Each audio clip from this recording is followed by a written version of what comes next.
పెళ్ళైన మొదటి రోజు ఇంట్లో అడుగుపెట్టినప్పుడే ఆ ఇంటి గడప దాటిన కోడలు నందిని కళ్ళల్లో ఎన్నో కలలు మెరిశాయి. భర్తతో కలిసి నవ్వుతూ, అత్తను తల్లిలా చూసుకుంటూ, ఆడపడుచులను సొంత అక్కా చెల్లెలలా ప్రేమిస్తూ, ఆ ఇంటిని తన ఇల్లుగా మార్చుకోవాలని మనసులో ఎన్నో ఆశలు పెట్టుకుంది. కానీ ఆమెకు తెలియదు, ఆ ఇంట్లో తన కోసం ప్రేమ కాదు, పరీక్షలు ఎదురు చూస్తున్నాయని. మొదటి రోజు నవ్వుతూ హారతి పట్టిన అత్త భానుమతి రెండో రోజు నుంచే తన అసలు స్వరూపాన్ని చూపించడం ప్రారంభించింది. ఈ ఇంట్లో కోడలిగా ఉండాలంటే ముందుగా మా మాట వినడం నేర్చుకో, నీ ఇష్టం అనే మాట ఈ గడప దాటిన రోజే ముగిసిపోయింది అని చల్లగా చెప్పిన ఆ ఒక్క మాటే నందిని మనసులో మొదటి గాయాన్ని చేసింది. మరుసటి రోజు తెల్లవారక ముందే గడియారం 4 గంటలు కొట్టింది. బయట ఇంకా చీకటి అలానే ఉంది. కానీ నందిని గది తలుపు మాత్రం గట్టిగా మోగింది. ఇంకా పడుకున్నావా? మా ఇంట్లో కోడళ్ళు సూర్యుడు లేవక ముందే లేవాలి.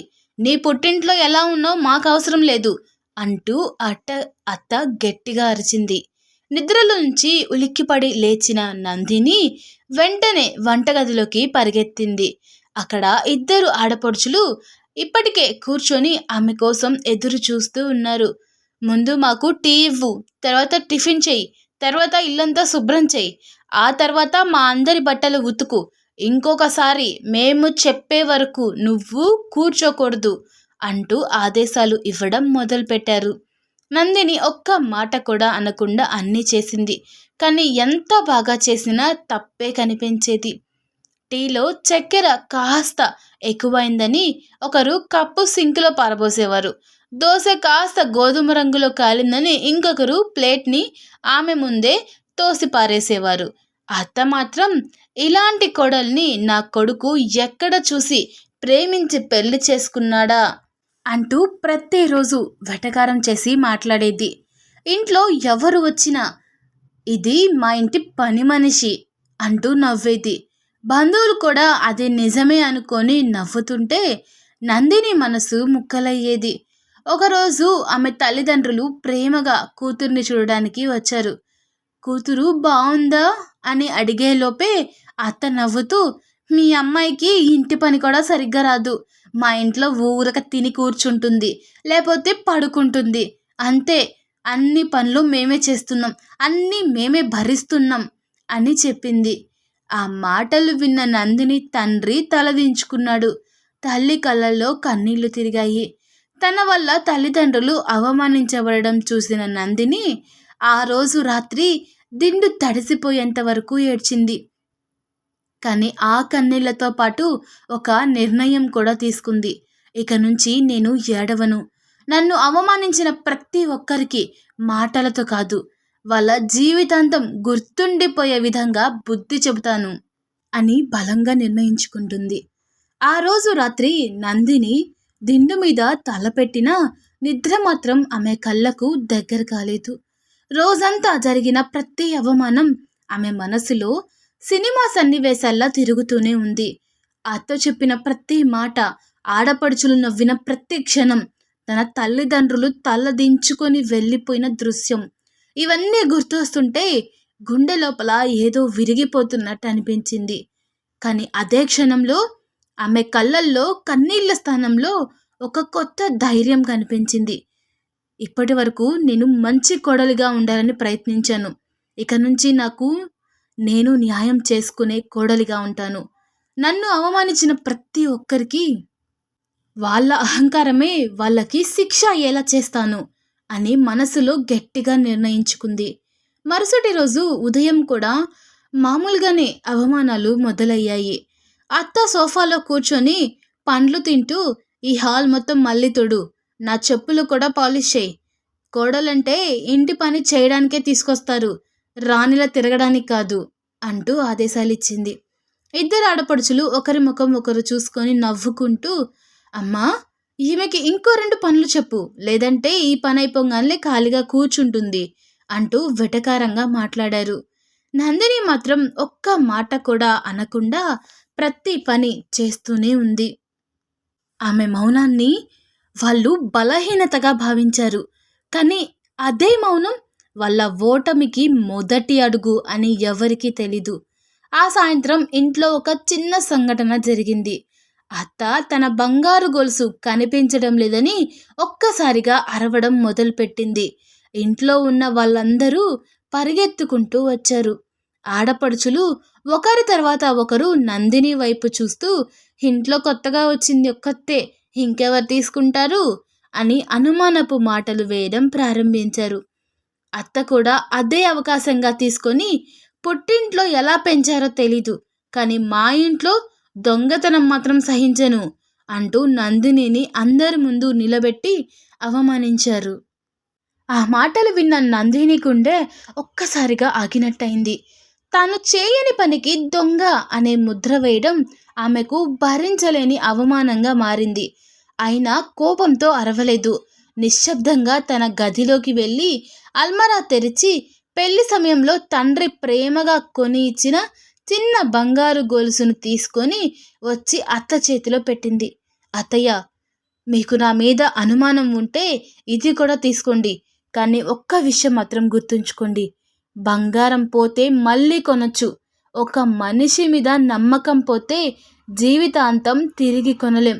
ఈరోజు మీరు పోగొట్టుకున్నది గొలుసు మాత్రమే కాదు, మీ కొడుకు భార్య మీద పెట్టాల్సిన విశ్వాసం అని చెప్పి ఆమె అక్కడి నుంచి వెళ్ళిపోవడానికి సిద్ధమైంది. ఆ మాటలు విన్న అత్త మనసు మారలేదు. డ్రామాలు బాగా ఆడతావు అని చెప్పి అక్కడి నుంచి దురుసుగా వెళ్ళిపోయింది.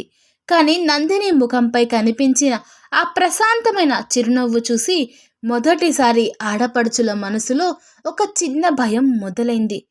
ఇంత అవమానం చేసినా ఈమెందుకు ఏడవటం లేదు, అసలు ఈమె ఏం ఆలోచిస్తుంది అని ఆడపడుచులు ఇద్దరూ మనసులో ఎన్నో ప్రశ్నలు వేసుకుంటారు. ఆ రోజు తర్వాత నందిని పూర్తిగా మారిపోయింది. బయటకు చూస్తే మునుపటిలాగే ప్రశాంతంగా కనిపించింది.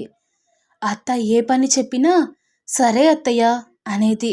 ఆడపడుచులు ఎన్ని వెటకారాలు చేసినా చిరునవ్వుతోనే సమాధానం చెప్పేది. ఆమె ఇలా మారిపోవడంతో వాళ్లకు ఇంకా ధైర్యం పెరిగింది. ఇది భయపడిపోయింది, ఇక జీవితాంతం మన మాటే వింటుంది అని ముగ్గురు అనుకున్నారు. కానీ వాళ్లకు తెలియని విషయం ఒకటే, నందిని ఇక వాళ్ళతో పోరాటం మానేసింది. వాళ్ళ అహంకారంతోనే వాళ్ళను ఓడించాలని నిర్ణయించుకుంది. కొన్ని రోజుల తర్వాత ఆ ఇంట్లో ఒక శుభవార్త వచ్చింది. అత్త భానుమతి 60 ఏళ్ళు పూర్తవుతున్న సందర్భంగా పెద్ద షష్ఠి వేడుక చేయాలని నిర్ణయించుకున్నారు. ఊరిలోని బంధువులు, స్నేహితులు, చుట్టుపక్కల వాళ్ళు అందరినీ పిలవాలని ఆడపడుచులు ఎంతో ఉత్సాహంగా ఏర్పాట్లు మొదలుపెట్టారు. ఈ ఫంక్షన్ చూసి అందరూ మా కుటుంబం ఎంత గొప్పదో మాట్లాడుకోవాలి అంటూ అత్త గర్వంగా చెప్పింది. ఆ మాటలు విన్న నందిని మనసులో మాత్రం మరో ఆలోచన మెదిలింది. అవమానం అందరి ముందు చేశారు, నిజం కూడా అందరి ముందే బయటపడాలి అని నిశ్శబ్దంగా నిర్ణయించుకుంది. ఫంక్షన్కు ముందు రోజు నుంచే ఇంట్లో హడావుడి మొదలైంది. వంటలు, అలంకరణలు, బంధువుల రాకపోకలు, అందరూ తమ తమ పనుల్లో బిజీగా ఉన్నారు. కానీ ఈ హడావిడిలో కూడా అత్త, ఆడపడుచులు నందినిని అవమానించడం మాత్రం మానలేదు. అతిథుల ముందు నవ్వుతూ తిరుగుతూ, కానీ నువ్వు కూడా మా కుటుంబంలో ఒకదానివి అని అనుకోకు అంటూ మళ్ళీ గుచ్చే మాటలే మాట్లాడారు. నందిని మాత్రం ఆ రోజు కూడా ఒక్క మాట మాట్లాడలేదు. ఆమె ముఖంలో కనిపించిన ప్రశాంతత తుఫాన్కు ముందు వచ్చే నిశ్శబ్దంలా ఉంది. షష్ఠి పూర్తి రోజు వచ్చింది. ఇల్లంతా బంధువులతో నిండిపోయింది. స్టేజ్పై అత్తయ్య, మామయ్య కూర్చున్నారు. ఆడపడుచులు బంగారు నగలతో మెరిసిపోతూ వచ్చిన ప్రతి ఒక్కరికి తమ గొప్పల గురించి చెప్పుకుంటూ ఉన్నారు. అప్పుడు హాల్లోకి నందిని చేతిలో ఒక అందమైన గిఫ్ట్ బాక్స్తో వచ్చింది. అత్తయ్య, మీకోసం నేను ఒక ప్రత్యేకమైన కానుక సిద్ధం చేశాను.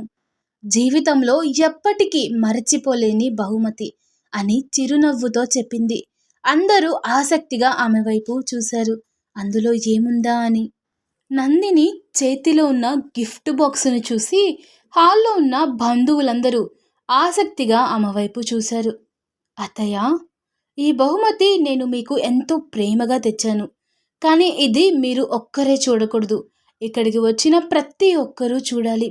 ఎందుకంటే ఈ బహుమతి మీకోసం మాత్రమే కాదు, ఈ ఇంటి అసలు విలువ తెలిసేలా చేసే అర్థం అని ప్రశాంతంగా చెప్పింది. ఆమె మాటల్లో కోపం లేదు, ఏడుపు లేదు. కానీ ప్రతి అక్షరంలో ఒక ధైర్యం కనిపించింది. అత్త మాత్రం నవ్వుతూ, ఇదేం కొత్త నాటకం, తెరువు చూద్దాం అని నిర్లక్ష్యంగా అంది. నందిని నెమ్మదిగా బాక్స్ మూత తీసింది. అందులో బంగారం లేదు, ఖరీదైన వస్తువు లేదు. అందంగా బైండింగ్ చేసిన ఒక మందపాటి డైరీ మాత్రమే ఉంది. ఆ డైరీ మొదటి పేజీ మీద పెద్ద పెద్ద అక్షరాలతో ఒక వాక్యం రాసి ఉంది. ఈ ఇంట్లో కోడలిగా అడుగుపెట్టిన రోజు నుంచి నన్ను మనిషిగా కాకుండా పని మనిషిగా చూసిన ప్రతి రోజుకి ఇదొక సాక్ష్యం. అది చూసిన ప్రతి ఒక్కరూ నిశ్శబ్దంగా నుంచొని చూస్తూ ఉన్నారు. నందిని ఆ డైరీని అత్త చేతిలో పెట్టి, అత్తయ్య, ఇందులో నేను మీ గురించి ఒక్క అబద్ధం కూడా రాయలేదు. మీరు నన్ను ఉదయం 4 గంటలకు ఎలా లేపారో, నా తల్లిదండ్రులను అందరి ముందు ఎలా అవమానించారో, నేను చేసిన వంటను కుక్క కూడా తినొద్దని ఎలా పారబోశారో, ఈ ఇంట్లో నువ్వు కోడలివి కాదు పని మనిషివి అని ఎన్నిసార్లు అన్నారో తేదీలతో జరిగిన సంఘటనలతో సహా రాశాను. మీరు నన్ను ఎన్నిసార్లు ఏడిపించారో కూడా రాశాను. కానీ చివరి పేజీలో మాత్రం ఒక్క ప్రశ్న మాత్రమే రాశాను అని చెప్పి చివరి పేజీ తెరిచింది. ఆ పేజీలో ఇలా ఉంది: రేపు మీ కూతురు కూడా ఇంకో ఇంటికి కోడలుగా వెళ్తుంది. ఆమెను కూడా ఇలాగే చూస్తే మీరు భరించగలరా అని రాసి ఉంది. ఆ ఒక్క వాక్యం చదివిన వెంటనే అత్త చేతులు వణికిపోయాయి. పెద్ద ఆడపడుచు తన పక్కనే కూర్చున్న కూతురిని చూసింది. చిన్న ఆడపడుచు తలదించుకుంది. హాల్లో ఉన్న బంధువులంతా ఒక్క మాట కూడా మాట్లాడలేదు.